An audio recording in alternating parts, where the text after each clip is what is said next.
আসসালামু আলাইকুম। ওয়ালাইকুম আসসালাম রাহমাতুল্লাহি ওয়া বারাকাতুহু। ভাই সকালবেলা চারা খেতে দেখতেছি, কি সমস্যা কি? আর আগে ভাই একজনের কথা মতে সার দিয়ে পলি দিয়ে ঢেকে দিছিলাম, দেওয়ার পরে এই যে মরে পচে শেষ হয়ে গেছে। এই সার দিছেন, তারপর পলি দিয়েছেন, জি। তারপরে ঢেকে দিছেন। তারপরে ঢেকে দিছি।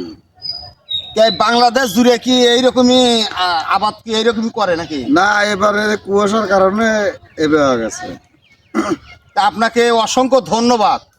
তার কারণ খেতে সার দিছেন, সার দিয়ে পলি দিয়ে ঢেকে রাখছেন, যাতে সার যাতে পলি ফাটা বাড়া না চলে যায় নাকি?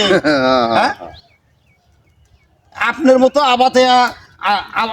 আবাইতে যদি ঘরে ঘরে তৈরি হয়, তাহলে মনে হয় যে দেশের মনে হয় যে অভাব ফুরবে না। অভাব পুরো হয়নি, ঠিকই কইছেন। এইগুলো কি করছেন, একবারে না পুরা ফেলাইছেন? একবারে পচিয়ে শেষ হয়ে গেছে। হ্যাঁ?